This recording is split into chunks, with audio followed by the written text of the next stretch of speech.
We are asking the VA to break from VA policy and test non-eligible veterans. So that would have been nearly impossible to break down that big a barrier in such a heavily fortified organization. But fortunately, in 2012, a bill was passed, which passed into law, the 2012 Camp Lejeune Families Act. And that deals with 20 years of water contamination and jet fuel and toxic waste at Camp Lejeune, the main military base for the 2nd Marine Division in North Carolina. All veterans that lived on base or served on base for a 20-year period, including their families, and are eligible for 19 variations of cancer, non-Hodgkin's lymphoma, and a whole list of cancers that have been proven to be caused by the Camp Lejeune. And the reason the bill was so dramatic and so forceful is that the Marine Corps knew about this and covered it up.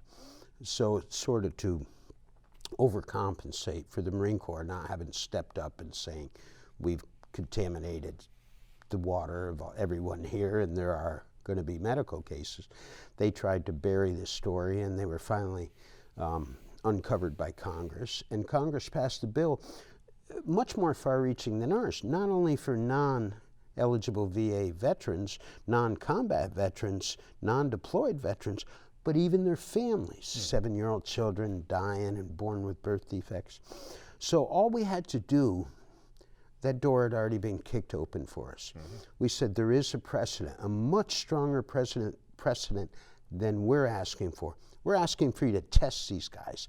The 2012 Camp Lejeune Families Act says you're going to test them, you're going to treat them, you're going to compensate them, you're going to test their spouses, their families, their children. Far more far-reaching. Had that bill never existed, we would have been the first people to try to introduce the VA to the concept of testing outside of VA eligibility, and I don't think we could have done that. We were very fortunate that somebody else broke that trail for us in an even more all-encompassing manner. And in this case, you're simply asking for the testing, and then you'll leave it to Congress to follow Absolutely, up. absolutely. And do what you think they should do. A couple things there, some of which have changed since the bill was introduced. The cost of this drug has gone down by a factor of 30. Okay, it's no longer, I mean, I'll tell you what, if you can afford a new pickup truck and you don't have health insurance, you can save your own life now. It's not like it was the cost it was in my situation. Secondly, private health care is starting to pick up Hep C treatment. Now that the cost has gone down, suddenly they feel it should be covered. The VA is much more open to treatment now that they've treated everybody. So it's very likely that we are going to incorporate into the VA, with the VA's cooperation, some type of a safety net. If you test positive, now the burden's on the VA, number one, to confirm that test. Most of these will be rapid protocol tests, which are 98% accurate. But the first thing is get these people a real lab test, 10-day testing period, and find out from actual blood work in a lab, are you really positive? And then look at their options. Do you have health care? Are you financially able to take care of yourself? Do you have any, were you eligible for VA health care but just never applied for it? Were you not aware you were eligible but you are? And then maybe with these 4 or 5 tiers, first of all, you got 90% don't need treatment. Then of the 10% that do, remember we're down to 35,000 now that'll be positive and do need treatment. Maybe half have private health care. Maybe another 15% are financially able to take care of themselves. Maybe another X percent has some other option. We're hoping the VA will be the safety net.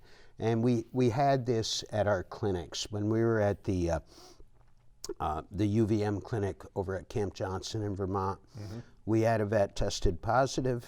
I don't know what we did that day, 260 tests or something, but one of the positive tests we had, he went right to the VA. We had the VA president of that clinic check his eligibility. They were all set up to do it online in real time. Non-eligible, okay? No private health insurance. no financial resources. The guy struck out. He went into that clinic thinking he was healthy. He walked out thinking he was literally terminally ill, with all his resources shot down within minutes. And it was a pretty nice moment, if you will. The president of UVM happened to be there at the time, and we called her over and discussed this one vet with her. And she walked over to him and she said, UVM is paying for your treatment. You show up at my office Monday and we're going to get started. And that's when the treatment was still $130,000. So I don't think anybody's going to fall through all 5 of these safety nets and be tested and find out they're critically ill and nowhere to turn.